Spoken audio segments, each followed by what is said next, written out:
Good morning.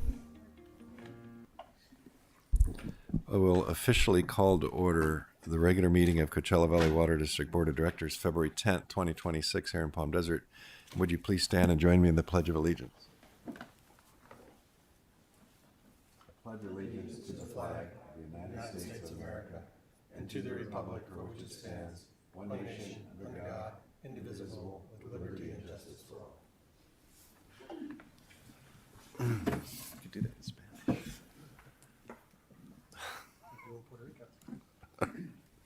No, they don't. A roll call, please. Yes, good morning, President Powell. Here. Vice President Estrada. Here. Director Bianco. Here. Director Aguilar. Here. And Director Nelson. Here. Thank you. Do you have a quorum? Everybody's here. It's nice. Do we have any additions, deletions, or adjustments to today's agenda? No, sir. Not that I'm aware of. Not that I'm aware of either. Is there anybody from the public wishing to comment at this time? I know we have. Just for the record, Mr. President, we did receive several written public comment over last night, which has been distributed to the board, both electronically and hard copies are available to you as well. And each letter will also be added to the record to each corresponding item. And it was for item 5D on consent, 7A on action, and items 8B2, 8B3, and 8B4 on informational reports. Thank you. So this brings us to the consent calendar. Items 5A through E. What are we going to do with these? Is there a motion to approve? Move approval. I'll second. All in favor say aye. Aye. Aye. Passed 5-0. On to action. Carla has the first two, and I'll just comment. I'm sure you're going to say this too, but we did have a finance committee meeting last week where we covered these as well as other items, and the floor is yours on 7A and B. Thank you, President Powell. You are correct, Ms. Jenny from Chandler is available as well via Zoom in case there are any additional questions. But just a brief overview of the investment policy edits. We do review the investment policies on an annual basis to ensure that we are meeting regulatory requirements and reviewing our current portfolio strategy. So the first investment policy is our overall portfolio that is managed by Chandler Asset Management, which is why Jenny and Chandler do help with the edits of this policy. There are several edits noted within the staff report. The major edit is Senate Bill 595, which is a new bill effective January 1st of 2026. It extended the provision to 2031 and added a few edits there. And so those are 1, 2, 3 of the edits that are incorporated within the policy.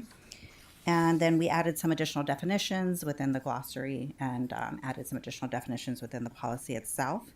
We also wanted to recognize our clerk of the board is on all of our resolutions and has the authority to transact investments should we need it, and is a signer on our accounts as well. So we needed to formally recognize that within the policy. So no change. She already has that authority. We're just formalizing it here. And those are really the only edits within the policy. And yes, the Finance Committee did review the policy with Chandler and staff as well last Thursday. Happy to take any questions or have Jenny answer any questions should the board have any. No, the edits seemed pretty basic. So is there a motion to approve? 7A? So move. I'll second that motion. All in favor say aye. Aye. Aye. Passed 5-0. Okay, go ahead with 7B. Thank you again. This investment policy covers the pension OPEB trust. The policy was last reviewed by the board in May of 2025. It's a new policy. If you recall, during a couple of board meetings around April and May, we discussed keeping the investment strategy for the OPEB trust the same as when it was invested under PFM. PFM is still doing the investment management, but now the investment itself is under PARS. So PFM works really closely with PARS. And so the investment strategy would remain the same for both of these trusts. going into 2026, the staff's recommendation to not have any edits in any of these policies at this time. Right. And the policies were also reviewed by the Finance Committee on They Thursday. were, no, they seem to be doing well. Oh, I'm sorry. And then PARS was not able to have their report for December 31st ready for this meeting, but they are scheduled to attend the 24th and give us an update on both of the portfolios as well. Thank you. Good. Good. I wish- I would, excuse me, I would move approval. Second. I was gonna say, I wish CalPERS could perform as well as these others. No kidding. No kidding. No kidding. Motion a second. All in favor, say aye. Aye. Aye. Passed 5-0. Thank you, Carla. Thank you, Carla.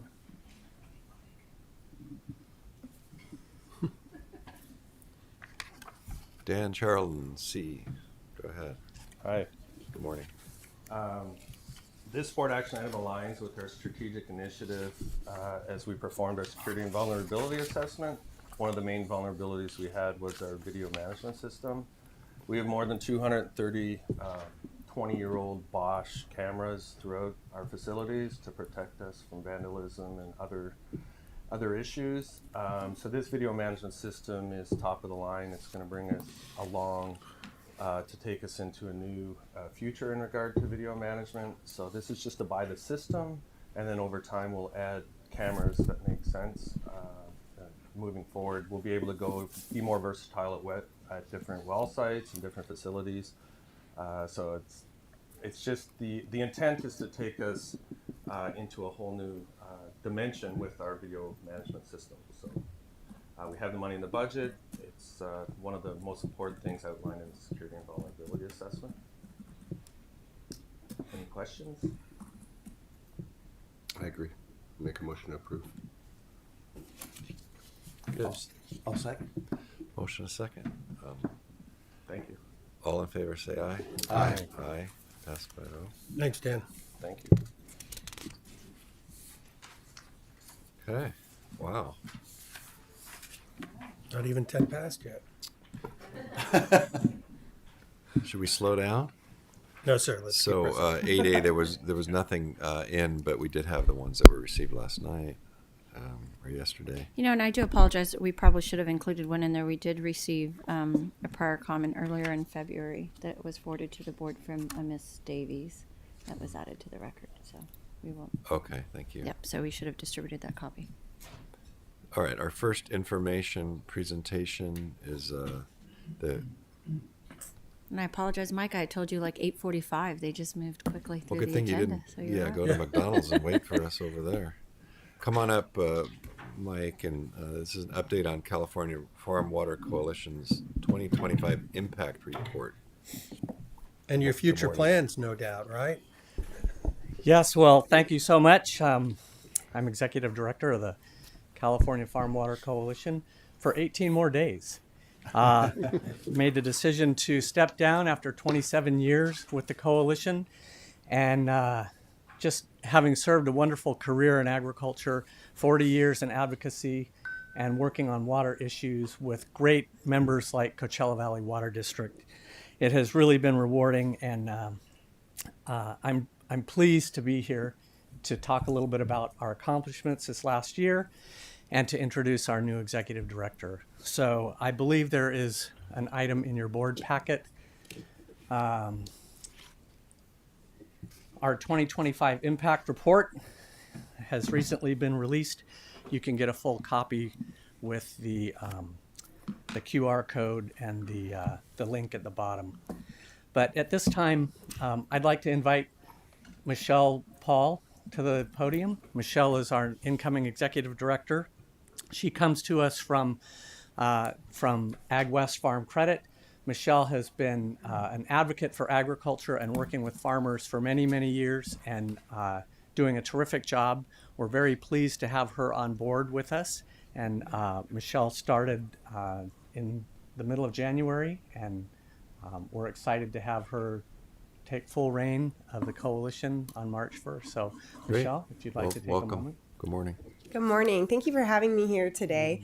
It's a real pleasure to be able to not only be present here with you, but also to be in the role that I am, succeeding such an incredible industry influencer like Mike Wade.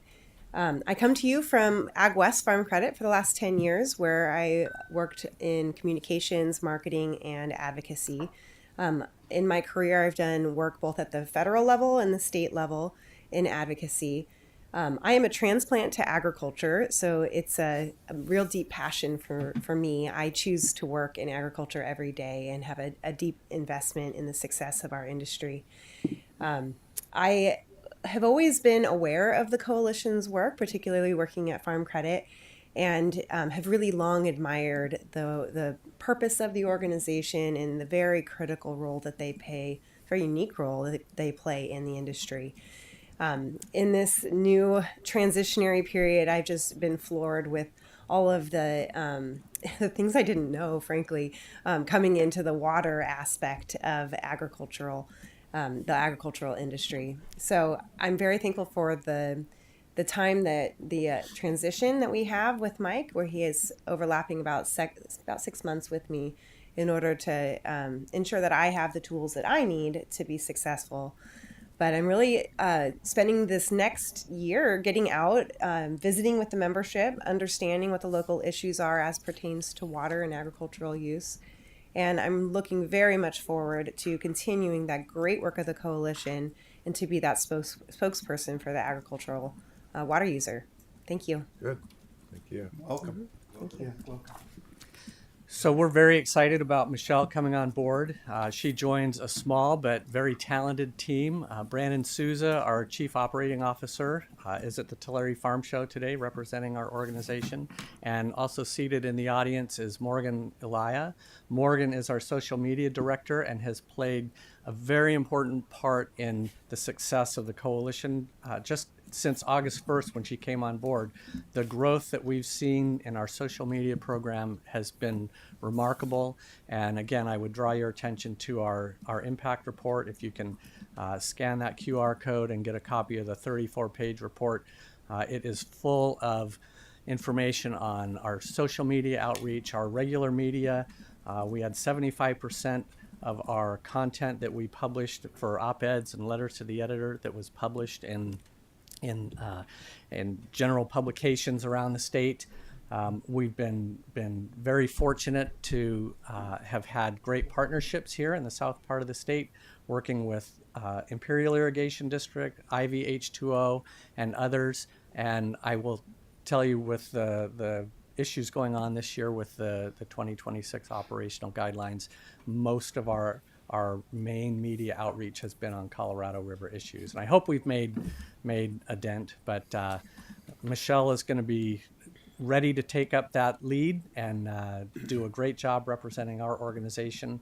And again, what we've done has been a result of members like Coachella Valley Water District and the support you've given us over the years. We genuinely appreciate it. So, President Powell, thank you so much, and directors, I appreciate all your time and attention today, and would offer the opportunity if you have any questions. Mike, I'd just like to, thank you for your career at the coalition.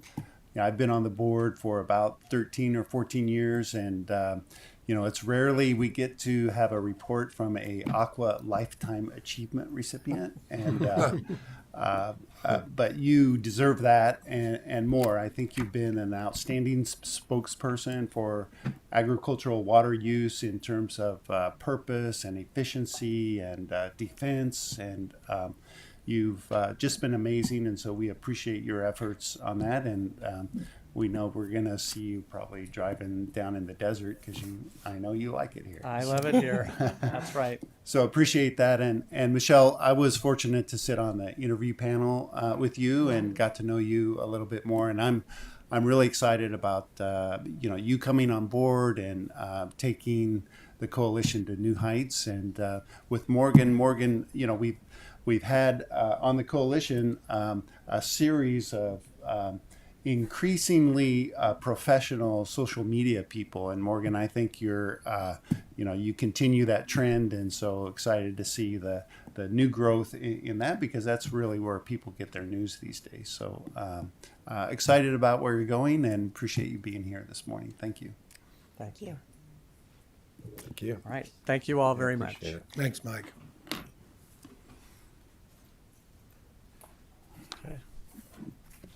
Next is this Chandler Investment Performance Report for the quarter ending December 31, 25. Carla? And Mike, you guys are welcome to stay or leave whenever you get tired of listening. Yeah, we won't hold it against you, although there's not a whole lot left.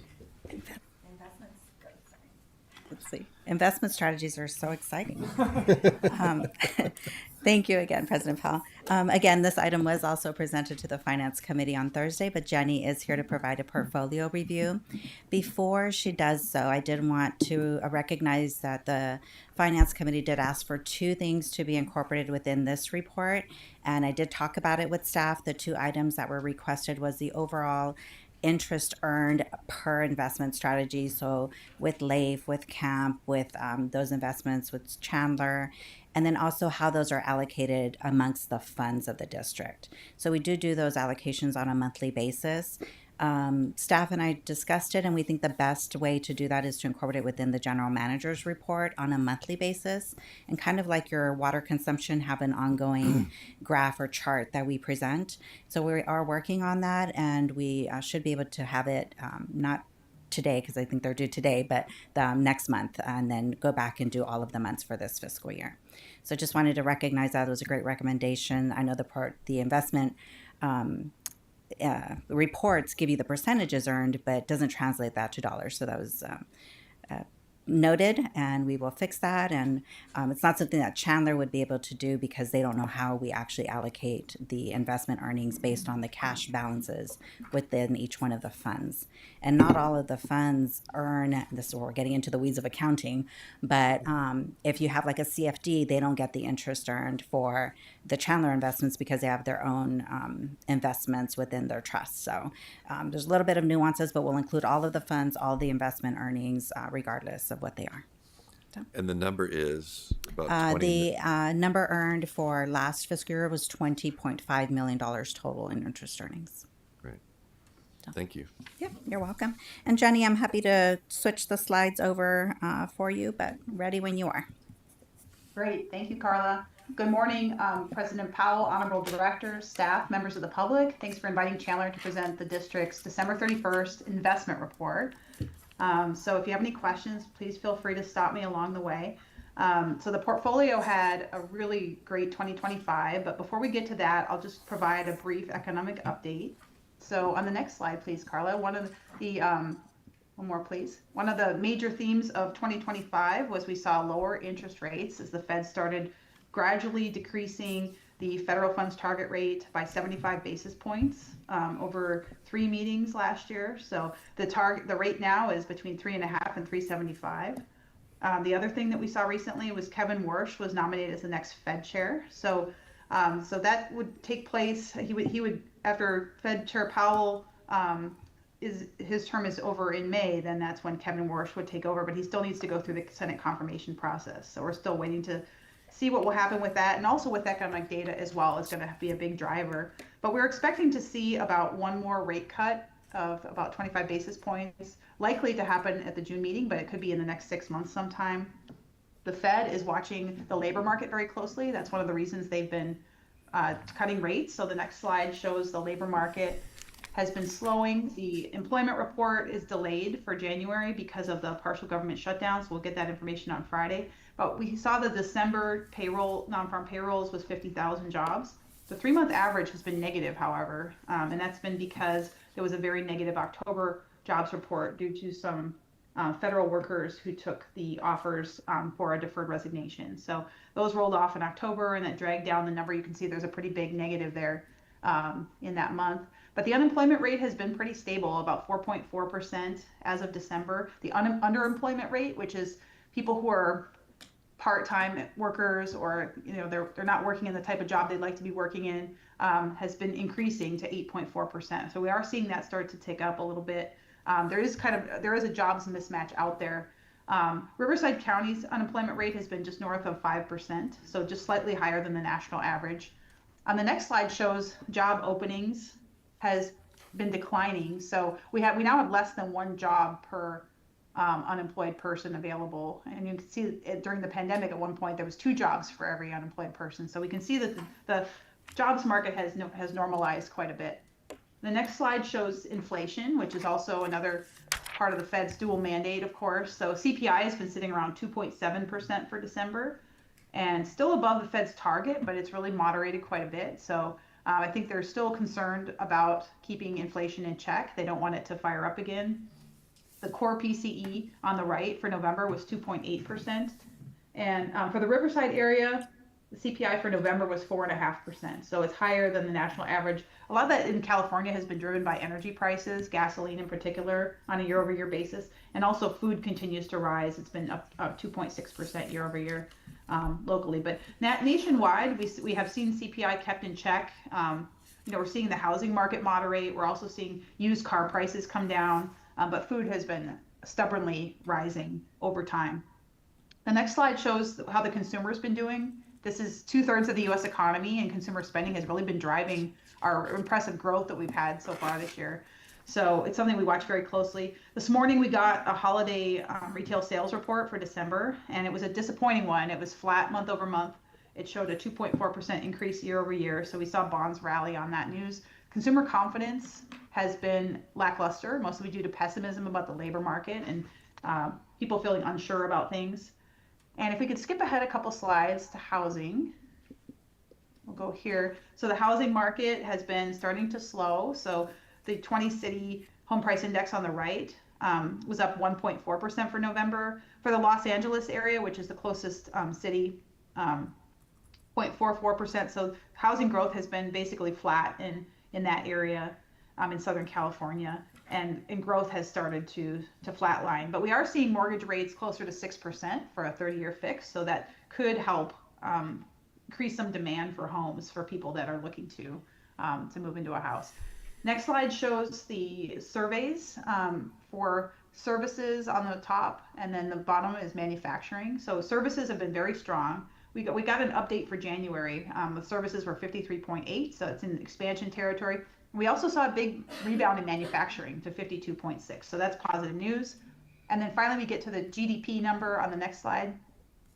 And this shows, this was actually upwardly revised to 4.4%, and that was driven by consumer spending and exports. Really AI CapEx has been a major driver of the impressive economic growth that we've seen. And we're expecting to see over 2% growth for the entire year of 2025 once we get the fourth quarter information. But the Atlanta Fed GDP now has a much higher estimate. I mean, they're thinking for the fourth quarter we could see over 4% growth. So it'll be interesting to see if that plays out.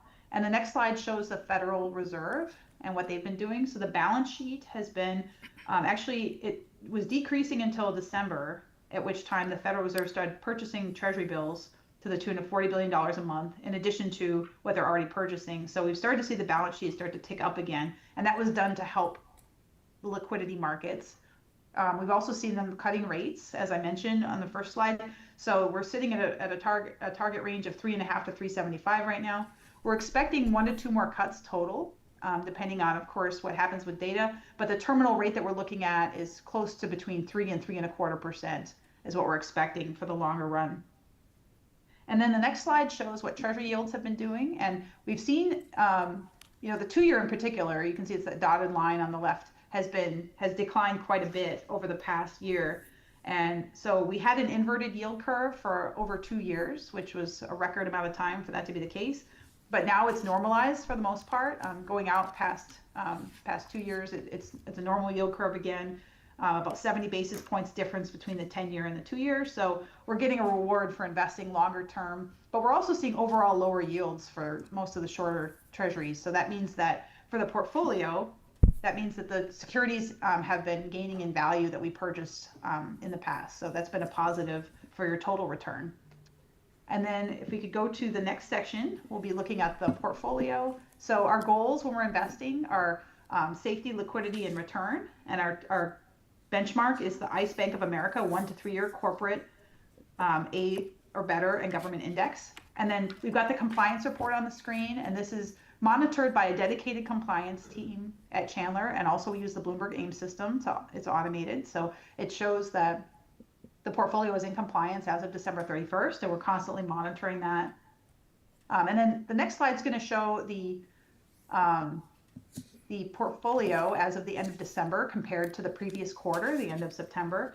And so you can see that the portfolio has done very well. The average purchase yield, which is the yield that we've locked in for the securities as of that time, was 4.31%. So very, very strong yields. And market yield below it is 3.71%. So you can see that's come down with bond yields. So the value of the securities in the portfolio has gone up by about $6+ million to about $568 million as of the end of December. And we've been targeting a slightly longer duration than the benchmark. The benchmark is 1.76. Our target has been about 104% of the benchmark, 1.83. So that was also helpful in driving total return over the quarter as rates came down at the end of the year.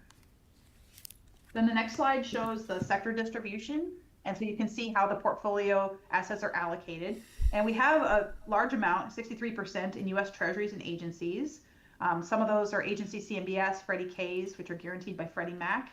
That's been an opportunity for us. About 25% are invested in high quality corporates. So we're at this stage of the economic cycle, we're obviously being very conservative and focusing on up in quality. And then we have about 9% of the portfolio invested in asset-backed securities that are rated AAA. So we're really focusing on prime, high quality type securities when we're buying credit in this environment.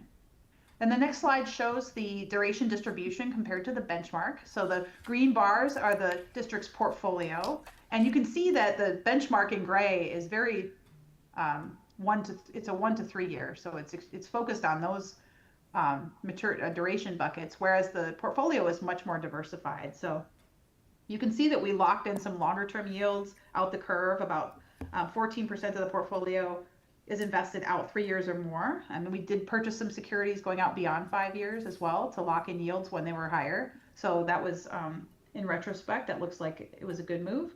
And then we have about 30% of the portfolio has a duration of 1 year or less. And so that can be used for liquidity, for capital projects if it's needed, and also for reinvestment opportunities as well. The next slide shows the duration allocation by sector. So this shows the diversification of the portfolio. The longer term securities are obviously higher quality, like US Treasuries, and then the corporates have to be 5 years or less. So those are focused on the shorter buckets there. But you can see it's very diversified. And the next 2 slides are going to show the issuer list that we have. So it's heavily concentrated, obviously, in US Treasuries, but we also have like John Deere, Caterpillar, PACCAR. We have a lot of very high quality companies in the portfolio as well. And so for corporates, we try to stay diversified across different industries and also companies. We don't want to have too much in one individual company. And we're, of course, focusing on the best quality that we can find within California code as well. And then we've got the quality distribution. So not much to report here. The government is now rated AA by all 3 major rating agencies. So that's obviously the highest exposure that we have. But all the securities in the portfolio that we buy are rated at least single A or higher. And then finally, we've got the performance for the Chandler managed portfolio. And this goes back with about 6 years. So everything longer than a year is annualized. And everything is included here, including the income and the total return. So realized and unrealized gains and losses are incorporated in these numbers. So since inception, we have a 2.33%, beating the benchmark by 20 basis points. And then you can see the nominal returns over the past few years since rates started rising in 2022 have been very impressive. We have over 5%, 5.51% total return over the last year in the portfolio. So for high quality fixed income, this is very nice to have. But we've been beating the benchmark consistently 1 year and longer out the curve. And then the next slides show the other accounts, the other sub accounts at Coachella. We have the reporting account. This is managed by district staff. And it consists primarily, a lot of it is CAMP, one of the LGIPs. And it did increase by $35 million over the quarter with some seasonal cash flows that came in. And the next slide just shows what's in there. And then we have, there's a WIFIA reserve slide that shows that this is kept in a separate sub account as a reserve for that. And then the consolidated information is going to be next. And this shows everything managed by Chandler and by the district as well. And so the purchase yield overall, 4.23%. The total weighted average duration, 1.5. So very conservative portfolio. The purchase yield is north of 4%. So it's a very healthy purchase yield. The market yield 373, so that's using market prices. So it reflects the unrealized gains. So the total market value has increased by 41 million over the quarter. That's a combination of gains, interest, and money coming in to almost $693 million as of the end of December. And then we have an overview of how that is all allocated on a consolidated basis. And you can see there's over half the assets are invested in U.S. Treasuries and agencies. You've got about 20% in high quality corporates, a total of about 18% in liquidity products, and about 7% in high quality asset-backed securities. So very well diversified portfolio and very well positioned for a declining rate environment. So the remainder of the presentation consists of the holdings and the transactions that we've done over the quarter. And so with that, that concludes my presentation. I'd be happy to take your questions.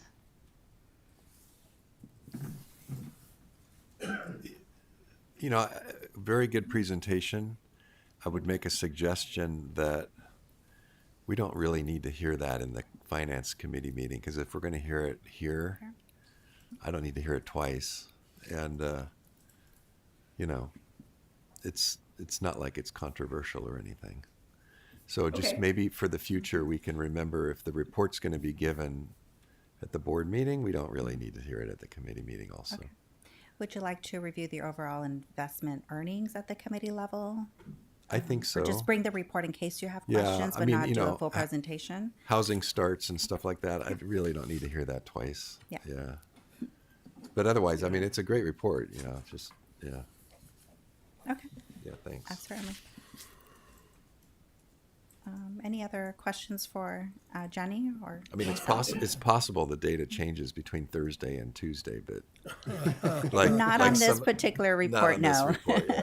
No, it's a set in stone from December 31st, and the data should not No, I change know. from I a know. Thursday to or even tomorrow. No, I know, but you know, like some yes. of the data coming out of the It's economic Just- highlights, yeah. which have changed those since the things. report was published. Yes. Anyways, yeah. thank- So thank the you. slides didn't change, but we got a retail sales report this morning that I was able Yeah. to speak to. Yeah, I was reading it while you were talking. It's on the Wall Street Journal. Okay, fair enough. Yeah, but it's very good information. It's just, you know, you heard me. Thank Yes. you. Thank you. Next. Thank you. No questions for Jenny? No? Okay. Thanks, Jenny. Thank you Thank very you. much.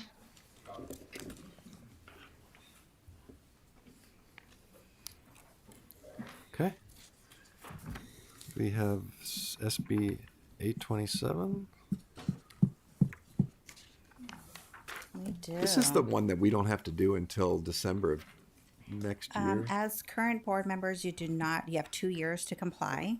It is effective January 1st of 2026. If we had new board members being onboarded, they would only have 6 months to comply Right. with this new training requirement. But all current board members do have 2 years. So it's on the distant horizon for everybody at this stage. Yes, Yeah. it's on the horizon. We have been communicating with different third parties that are supposed to be providing or assisting in providing this training, because there is a certification process and certificates you're supposed to hold that are become public record. No one has figured out a way comprehensively to do such extensive training in 2 hours. But I did share with Jim, and there are several agencies that do provide training in each of these areas, but they are 20 minutes to an hour and a half each. Yeah.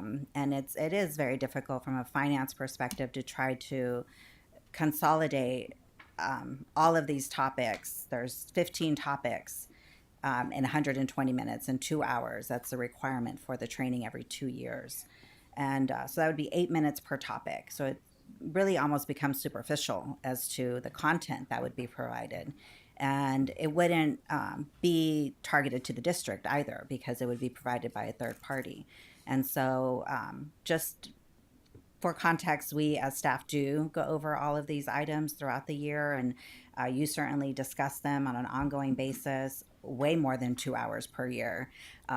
We have 50 agenda items for finance alone, and you've had for this fiscal year scheduled, and I know you've had extensive discussions at the dais regarding contracting practices, and so you are a board that is very well versed in these areas, and perhaps this Senate bill was for those agencies that do not have so much oversight and transparency and accountability of their financial transactions. But it is a challenge to try to provide this training within those 2 hours. Agencies are trying to put something together, and I'm sure. Given what you're saying, we might as well targeting. wait because, I mean, at Yes. least for us, if there's a new member, then we're going to have to do it. But Right. we might as well wait because I wouldn't be surprised if this all changes in the next year and a half. It could potentially change. It may expand. Honestly, I think 2 hours is too little, or it may go away completely if there's other ways, right? If you are, for example, having a board meeting and you have a 45-minute discussion on contract law, should that count towards an educational opportunity that you are engaged in, right? And so there's other ways to also track that potentially. But Right. again, I'm not a writer of the Senate bill, and I'm sure Jeff has No. input Well, on that. It's not really worthy of our discussion because we don't have to do it for another year and a half. Yeah. Well, and Almost I 2 would just years. add that our firm does have the training in Of March. course you do. So we have already established that Go for over it. March, and it is for also high-level executive Executives, yes. employees within 6 months of taking their job. So I mean, I should say if you feel like you have a deficiency in training, I urge you to do Best in Krieger's Yes. program. But you're right, John. Jeff. It does also pertain, like myself, I also have to take this training and have a certification. I'm not exempt, even though I probably do 60 hours worth of training on an annual basis. I would also have to take this training to certify that I adhere to the Yeah. Senate bill. Yeah, I would say everybody on this board is pretty well versed on probably every topic on that list. So let's just say that we have to do the training, okay? So would you envision hiring someone to come and just us have a study session for 2 hours with someone going through this so we can get certified? No, the Senate bill specifically requires the training to be developed in consultation with expert local government finance professionals. So you're talking about like GFOA or a legal team or CSMFO. So there's all these CDAC, CMTA. I'm sorry, I'm throwing out acronyms, but California Treasurers Association, municipal finance officers, government finance officers. So they are supposed to be developing it and giving you a certificate Right. for this Yeah, training. but I think the question was, could we get that? It could be virtual or it could be in person. So we could set it up. I- We I'd could set it rather- up to where all 5 of us I'd rather come do and- that. and I mean, honestly, So that would do be it so together? much better if it had a little bit of a tint to it that's local to Right. the district. I completely agree with that, and I could see, and Jeff, my suggestion would be, we go through these 15. I mean, I know when we go through these 15 items, if for 2 hours it's 8 minutes or call it 10 minutes an issue. If we had throughout the year, if finance just took 10 minutes on each issue and had the state quote unquote training as we discuss this, but it's tailored to our district, it would seem like you just count that up, and at the end of the year you've got your 2 hours. Yeah, I've not heard of that option. I mean, that's a very that They makes a should lot of sense. change it. But They should I mean, change it and make that happen. this is the same sort of thing as AB 1234 training. It's the same It's the ethics training. ethics training. It's the same idea of 2 hours full bore on these financial issues. But our training isn't, not that you have to take it yet, but our training is a March with the Regional Government Services Association. So So here's the question, Jeff. If they take it in March, Stupid. are they good Well, you need to wait. for 4 years now? Because they don't have to take it for No. 2 years, and then you'd have to take it every 2 years. no. No, and So- no, and if we did this in March, the clock starts ticking for the next 2 years. Yes. And so instead of waiting, let's.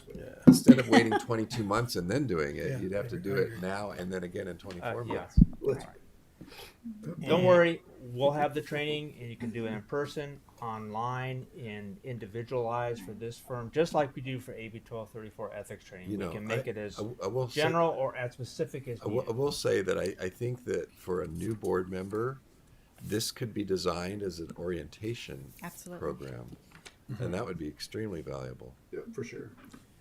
Carl, I think it's kind of weird, kind of odd that they don't really define the administrative positions that should be involved in this training. It's very open, It is. so it's really up to us to define who that is. So I'm guessing at some point there'll be some further definition of those positions, because Yes. anybody who's involved in an administrative financial decision could be everybody, Right. including our county staff.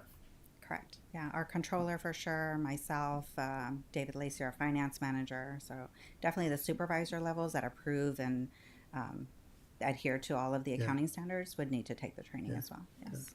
And all of the executive team that puts together a budget request or brings you items to the board and all the board members, and even the directors could say there's additional staff that helps with those decision-making opportunities, and so they would be also adhere to the training. Yes. But you're right, it's left up to the agency to determine who all those would encompass. Yeah. Yeah, good luck. Next topic. Thank you. Oh, okay. So now we're on to, thanks, Carla. We're on to Anna with the federal lobbyists. The 2026 congressional outlook. Welcome to warm Southern California. Thanks. Yeah, it's been a little cold back east. I think it's still a frozen block of ice. Ice skates are highly encouraged because walking is not a good idea right now. But it's great to be with everybody. Thank you for having me today. And I have a few different updates we'll go over, kind of looking at this year. Where did we go last year? Where are we right now? And what's to come? So one of the big things that everyone's seeing in the news is government shutdowns and different appropriations, what's happening with the federal budget and funding. So pleased to say at this point, pretty much, I would say most of the federal government is secure until September 30th, with the exception of those that fall under the Homeland Appropriations Bill, which does include FEMA. Right now, they're under an extension until Thursday, and some questions as to other debates going on there that could sway how that would end up going in terms of, do they shut down, what's the negotiation, and how do they come to a compromise. More importantly for you all, I would say as well, FEMA is really important, but really critical for day-to-day operations and grants. The Interior and Environment Bill, as well as the Energy and Water Bill, which do hold most of the grant programs that the district pursues and works with different federal agencies, those were signed into law back in January. So secure through September 30th, which is the end of the fiscal year for the federal government. It leads the pathway so that those subcommittees can now start working for fiscal year 27 as well, which gives them a good runway to be able to try to get everything together, hopefully in time for that September 30th deadline. I'm really pleased to let everybody know as well, included in the Interior and Environment Bill was $1,092,000 in congressionally directed spending sponsored by Congressman Ruiz for the North Cathedral City Stormwater Project that you all put forward. This was a really interesting cycle that we had gone through with congressionally directed spending, community project funding, depending on which side of Congress you're in. This was actually first submitted by the district in fiscal year 25, as well supported by Congressman Ruiz and Senator Padilla for fiscal year 25. But fiscal year 25 did not end up with any community project funding requests in it because they did what's called the full year continuing resolution.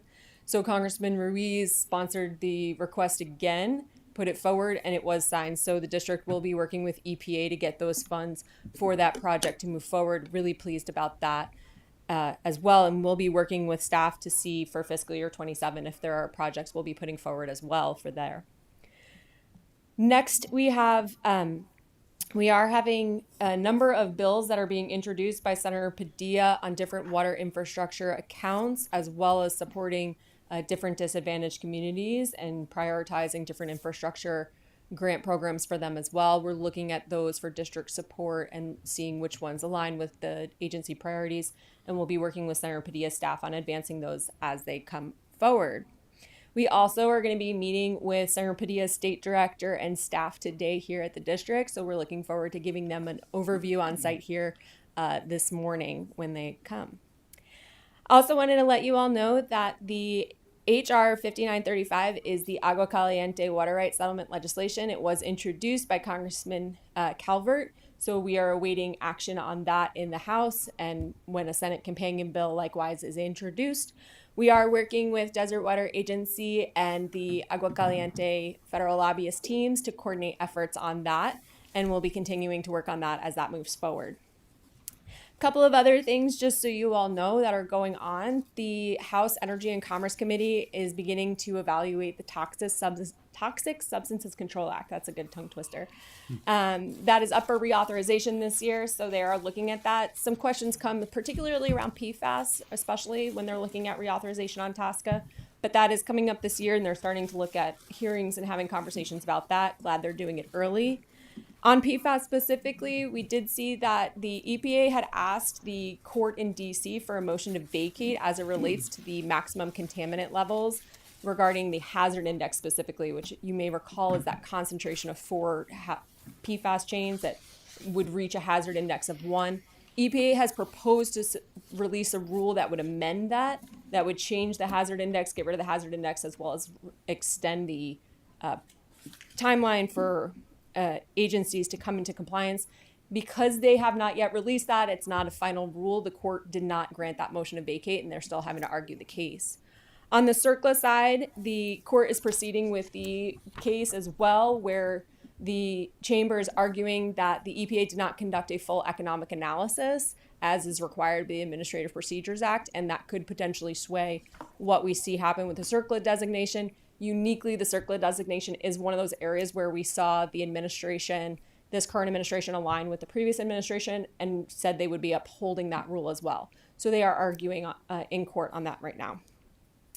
Lastly, we have 2 last things. The Water Resources Development Act is underway in the House and the Senate. That is the bill that authorizes projects for the Army Corps of Engineers. So any partnerships and things we work on with the Army Corps goes through that bill.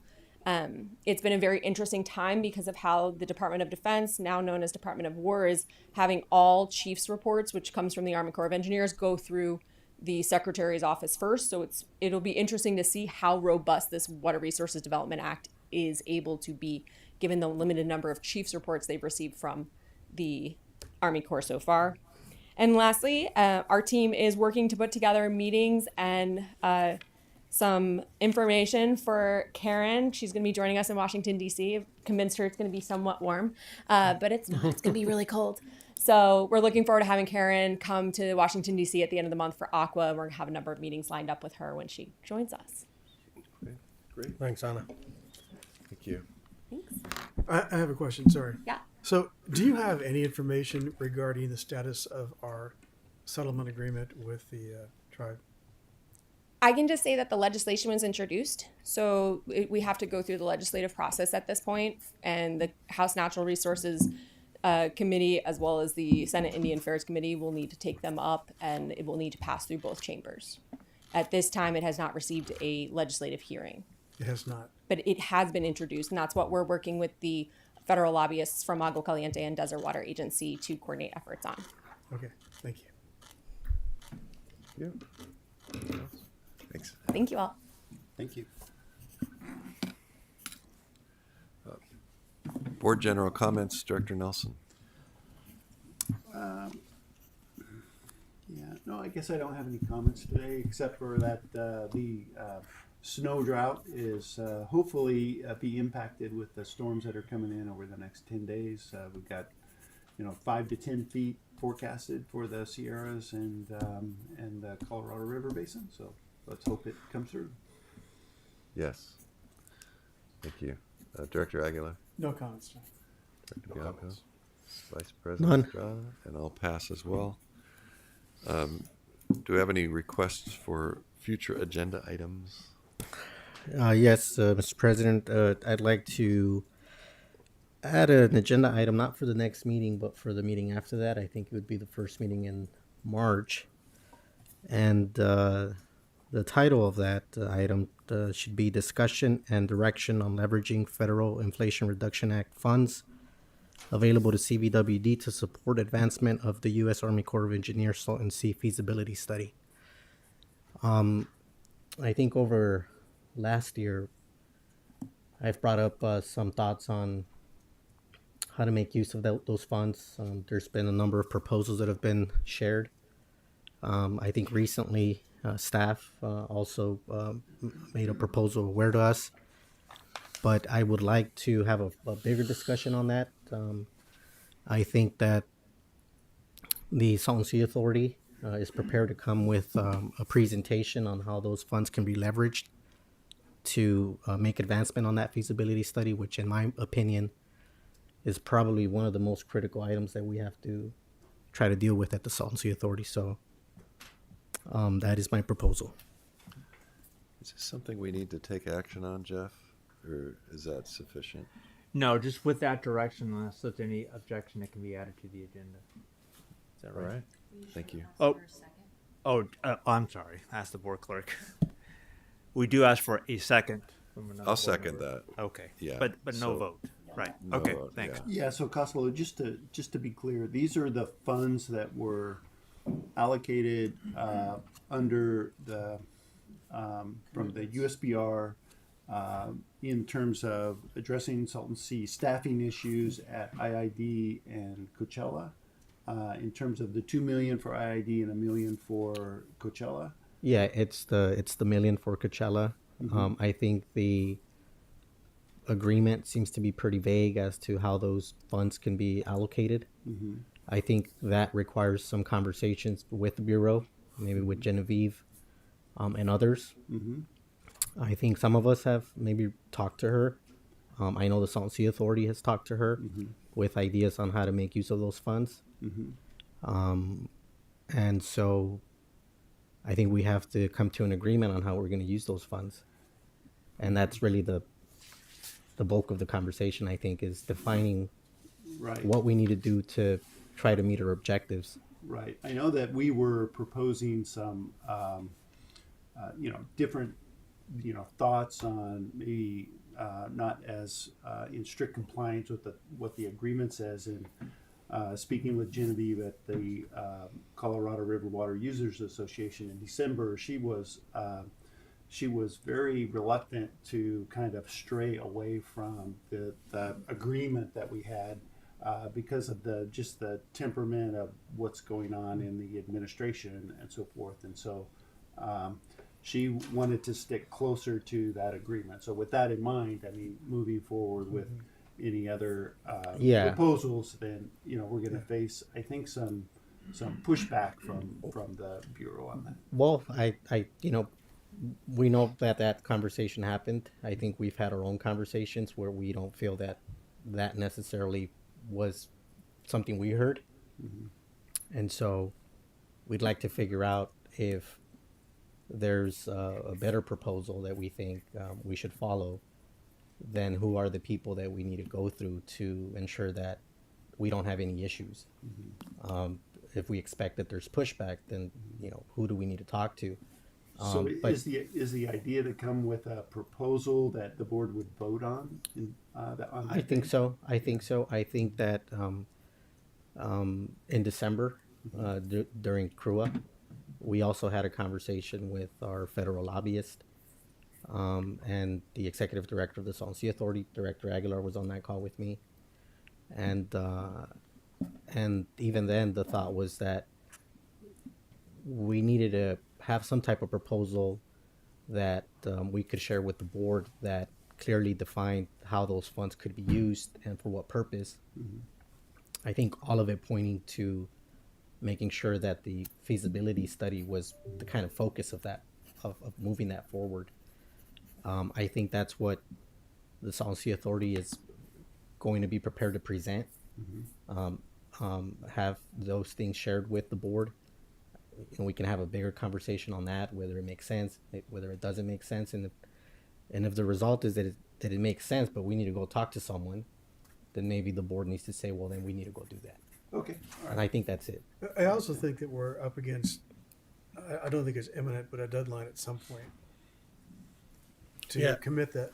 Yeah, and funds. that's So another we don't issue wanna run up too. against that. And I that- think that's I think Jim, your point Yeah, that when's the date? When's the kind of the expiration of that? I think we have to commit those dollars by the end of the fiscal year. I think Jim is what you told Well, us. So Yeah, Joanne, why don't you come forward? Staff is already working on a proposal to submit a work plan to Reclamation. We've had a number of discussions with Reclamation and have been informed that there are limits without reprogramming. Reprogramming will take time. And because there is an expiration date on these funds, staff is moving forward to take advantage of receiving the funds in the best way we think is available to us. So, and Joanne is working that with her staff. Right. So we've been in conversation with Aaron King over at Reclamation. We were instructed to submit a scope of work, which we have, and we shared that last week. And he has to share that scope of work with his grant staffing group to be able to move forward and see if that scope of work is sufficient. and that's my concern. My concern is that I don't know if your scope of work or our scope of work that we're submitting is in alignment with what we know we need to do at the Salton Sea Authority as it relates to this feasibility study. In my mind, it always made more sense that the scope of work would be something that's defined by the Salton Sea Authority, given that they're working on the feasibility study. And I think that's where I feel personally that we're a little bit off. And I wouldn't want this to kind of get away from us without any involvement from the authority or any type of input. I don't know if you've been in communication with the authority to try to figure out whether those things that you're defining make sense or not. But that's where I'm kind of seeing we're kind of moving quickly on securing those funds, but there might be something missing there. So I just want to make sure that doesn't happen. Yeah, and if I could again, I'm not trying to be argumentative, I'm trying to be informative, but we have been told that the funds are for CVWD, not for the Salton Sea Authority. Reclamation, Genevieve specifically, has said these funds will not be given to the Salton Sea Authority. So I'm happy to listen and do what we can do, but we're proceeding down the path we are because of what we have been told by Reclamation.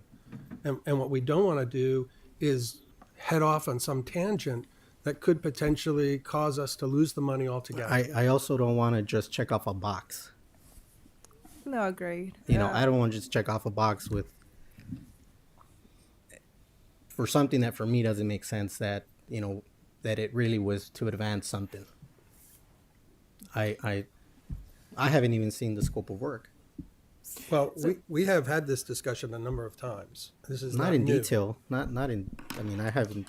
We've had it very vaguely. So in order to preserve the right to have both those arguments, and now that we have what the basis of the conversation will be, I think we need to add to the agenda to have a full board discussion. Sure. Is there a reason why we have to wait until March? Is the Salton Sea Authority not going to be ready Oh, until yes. March? Yes. Yes, the reason is I'm going to miss the last meeting. Sorry, the last meeting, and I'd like to be there for the discussion. Understood. Okay. I'm just trying to think the sooner the better. If we No, have I agree. I agree. And if I was in a position where I'm going to be, where I could Zoom, but I'm in the middle of nowhere. So got it. Fair. So the deadline for this whole process is April. So we just want to make sure that we coordinate accordingly so you can review and have all scope of work that could be shared to the board and move that progress forward, this effort forward. If it's like- beneficial, Jim, maybe it makes sense to connect with the executive director of the Salton Sea Authority before the meeting, so that hopefully prior to the meeting there's some consensus on how to move forward. I'd be happy to do that. Thank you. All right, John, thanks. I have something I want to say. Sure, go. I have a question.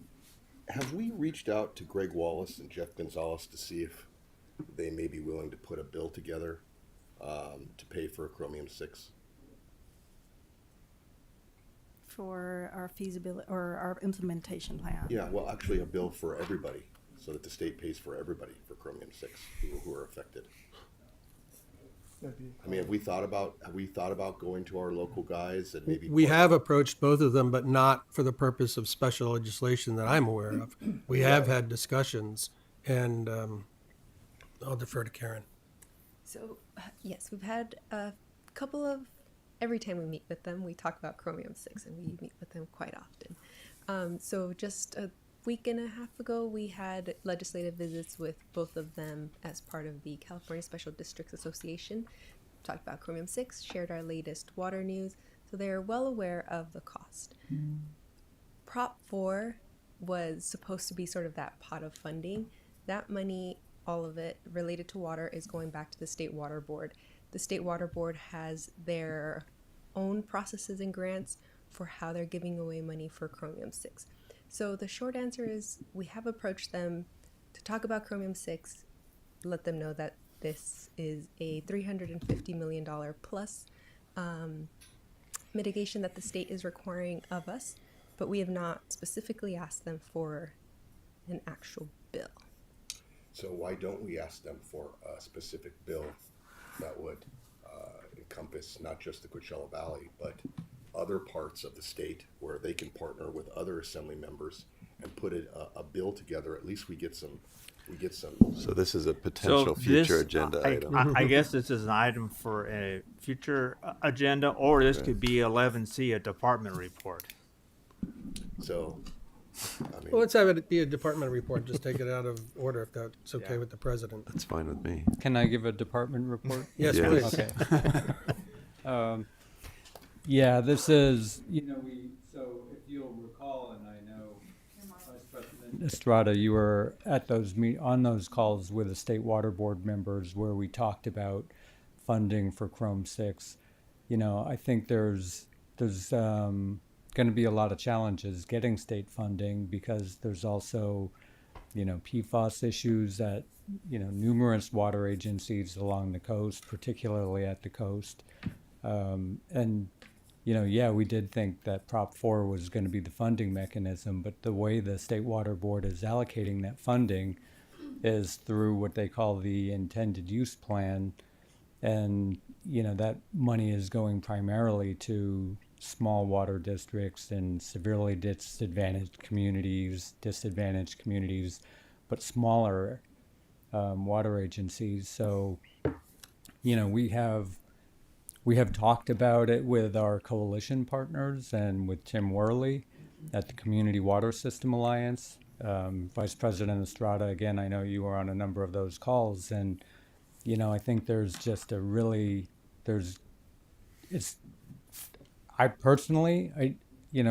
talked about it. I think it would be challenging even finding an author for it.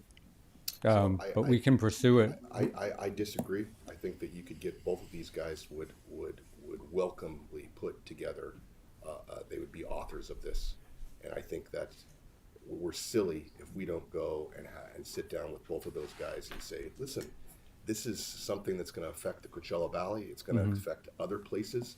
We'd like you to put a bill together and let them tell us no. And I disagree that they wouldn't jump at the chance to do this. But we all, and I likely agree, maybe agree, but we also want to make it successful. So, last year we had problems finding a local author to support the Chrome-6 bill. Assemblymember Wallace was willing to support that bill, but at the end. And I understand why that you did that, but this is different. Now we're past that. We're not asking them to fight the Chromium-6 bill. We're asking them to come up with money so that the ratepayers here don't have to flip or fit the $350 million bill, which is a different thing. Understood. Okay, and I think we should be getting on this right away. I mean, I think it's going to be, the other thing that I've heard is that, the legislature is not going to create a bill carving out $350 million or a chunk of money for individual water agencies. I don't What know. it's going to do is it's going to go back to the state water board. But how about a bill that encompasses Okay. everybody, so that we can get lots of authors? We can make that the there's other request. assembly members. I mean, let these guys are got elected to do these type of things. Let them. We figure can make out the how to do request. it. Did you? Yeah, I'll say a few I agree with you. I think we should bring it up, and you know, I remember when Assemblymember Garcia was working on Prop 4, we made an effort to add the language on that specific. I think we added the language Chromium 6. I don't know how much of that ended up being carved out. I think it was maybe like 250 million. It wasn't very much. But that was the intent. The intent was to try to allow for some of those dollars to be used specifically to address the Chromium 6 issue. I think where it ended up was not maybe the intent, the way it's been funneled through the State Water Board and through the intended use plan, and it's given the Water Board all of the flexibility on how to appropriate those dollars. But I think that if there was a way, and I don't know, you know, the ins and outs of how Sacramento works, but if there was a way to create a bill that maybe doesn't necessarily create more funding, but instead it points to the funding that's already going to be existing, which is through Prop 4, and kind of redefines how that money's to be used, or, you know, maybe that's, I don't know if you could take it back. I really don't even know when the money becomes available. When do they issue the bonds? Are those bonds issued already? When does that money become activated?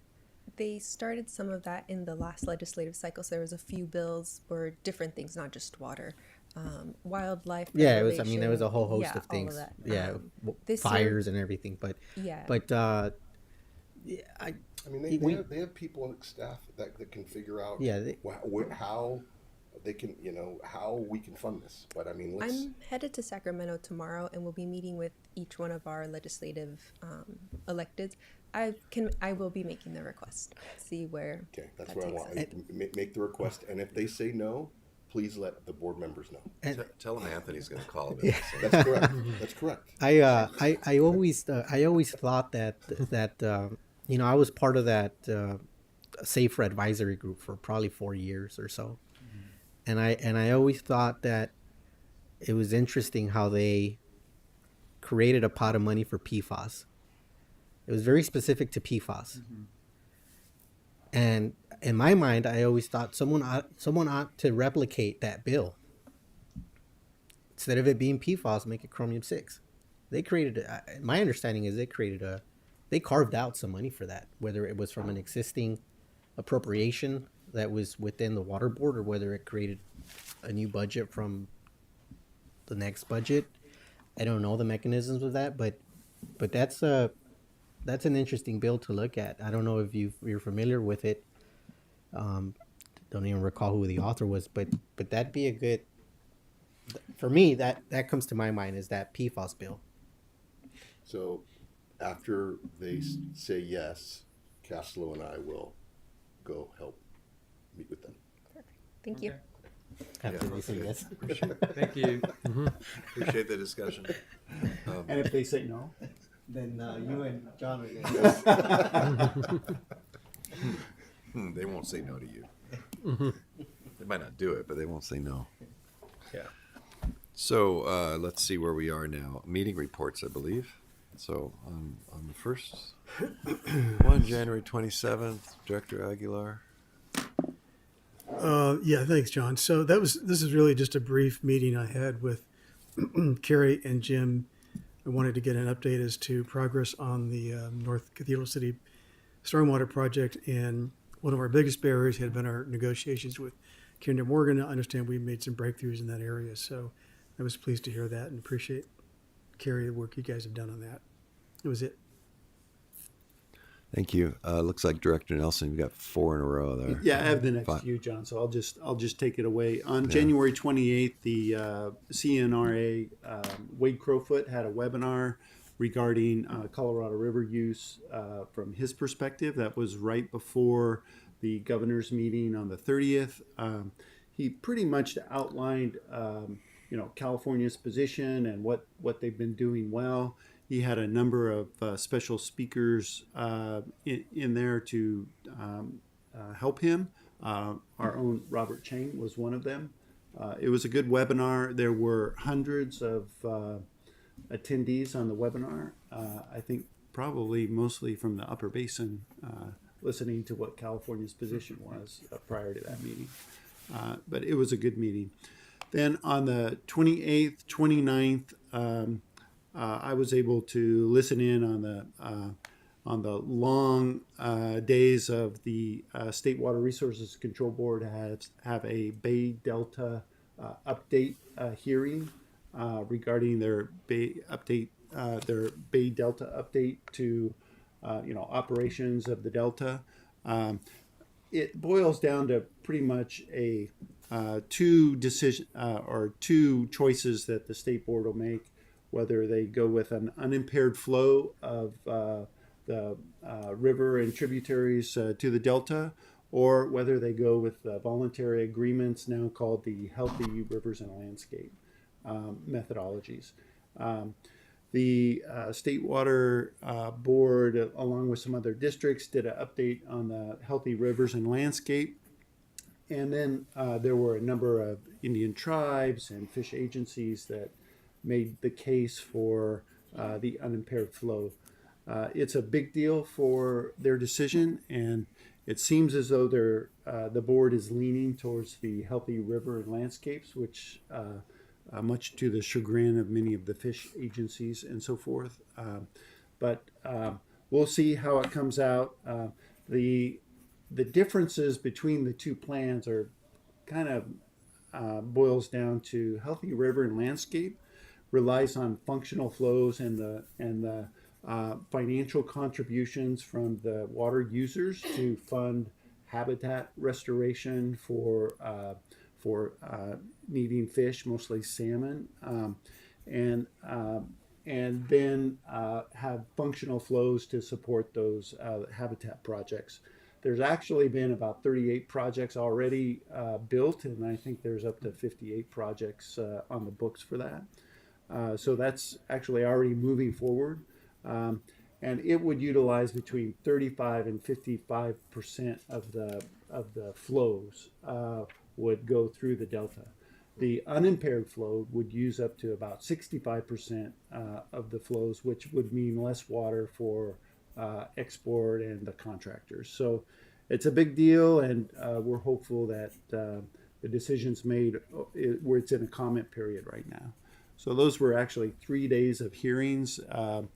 Robert made a presentation on the last day at the last hour. So kudos to you for sticking it out, Robert. And then on the 29th, there's a monthly state water contractors water ops meeting, and I attend most of those. This one was notable because we went from 10% to 30% allocation, so quite a bit of water for us.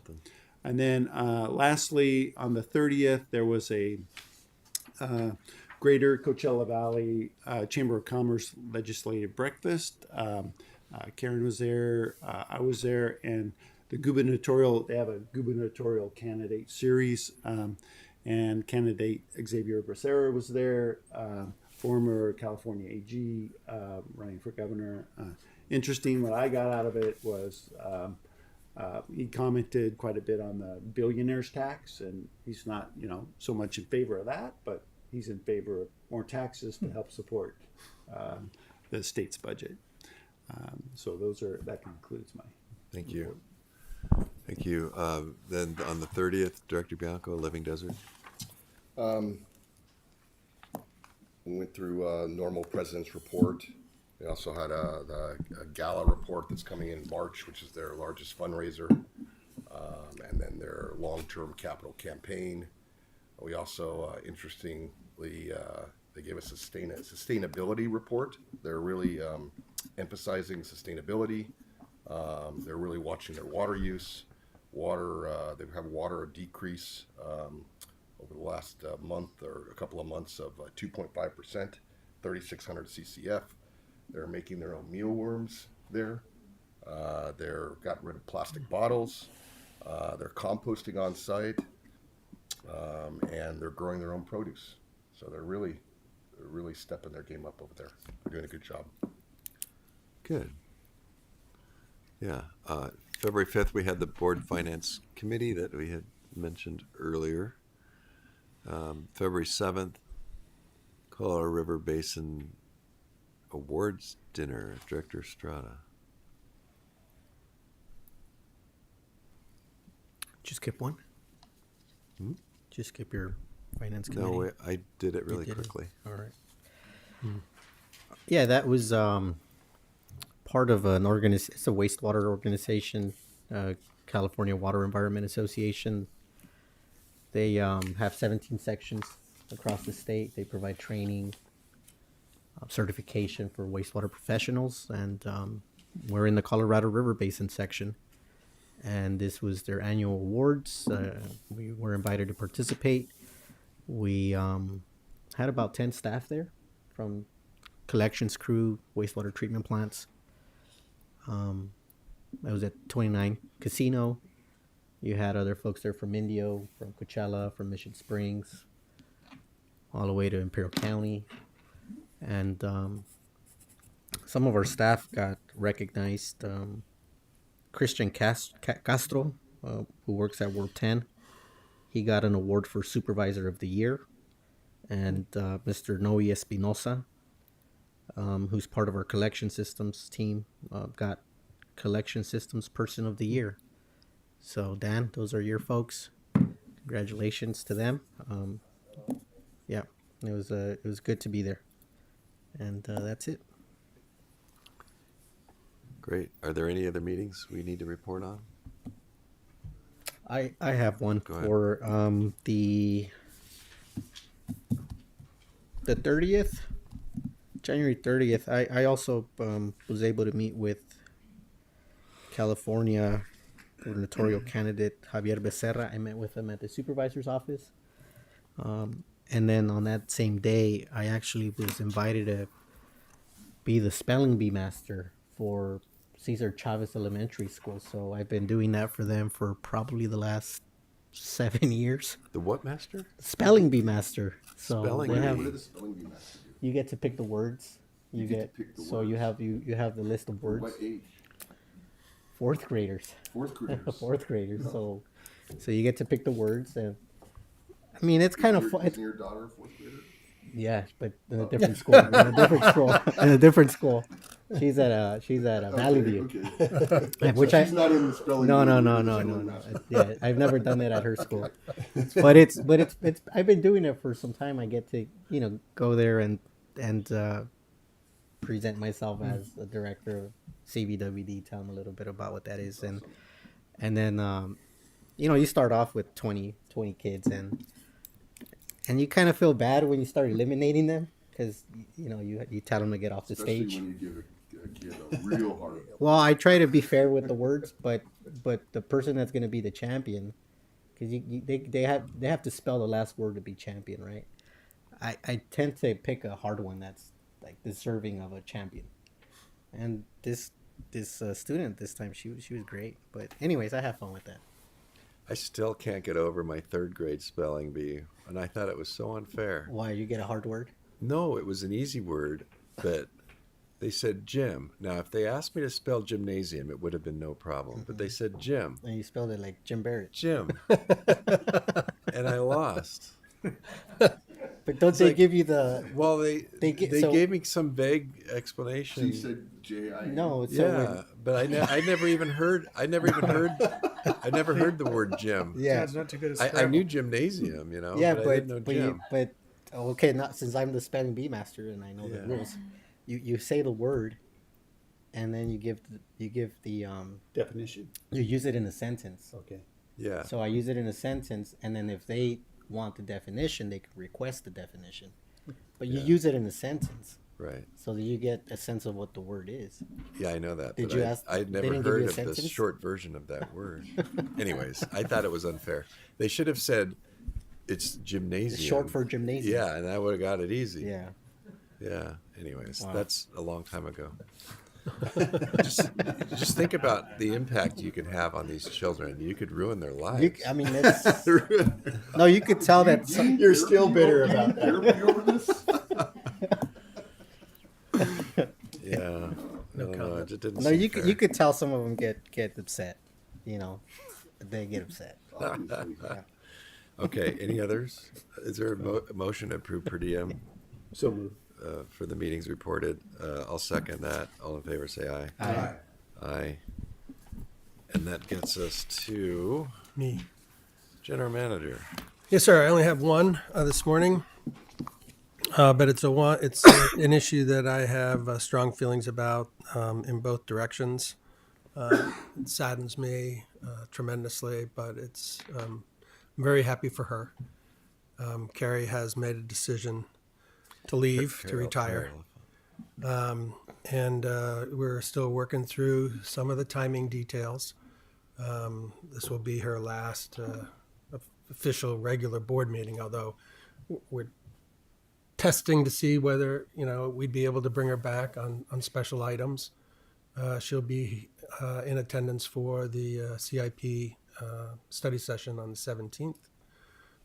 We're going to start recruitment action right away. We're going to look at potential acting to kind of fill, but it's also allowing Carrie some time to transition, both here at the district and then back in her personal life. So I'm really leaving it up to her how much time she's going to give us in the next 30 to 60 days.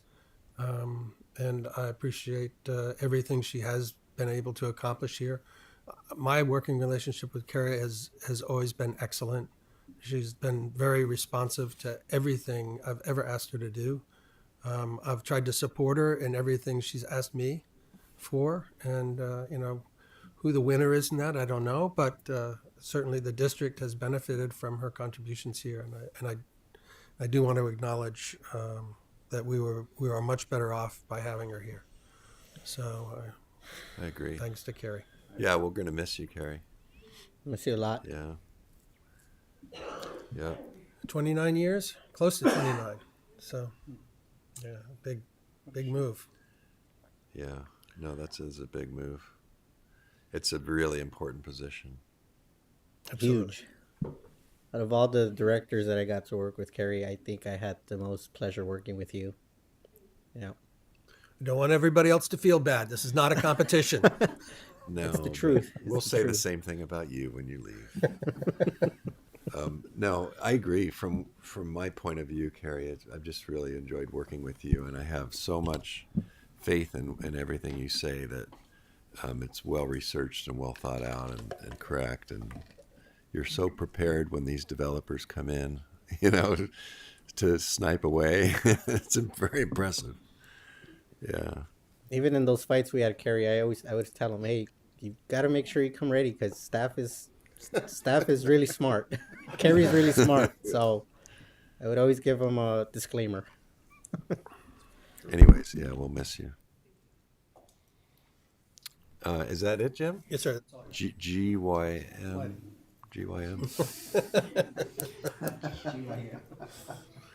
It's like something like I like going to the gym, and I'm like, why are you saying the gym? It didn't make sense. Council. I have no report, and I'm very sorry about the spelling bee. Thanks. Thank you. I hate to even think how many years ago that was. I mean, I think we can let it go now. 52 years. Yeah, you would think. So, do we have any other departmental reports? No, sir, we do not. All right. At this time, the board will recess into closed session to consider those two items shown on the agenda. Following closed session, we will reconvene to report out.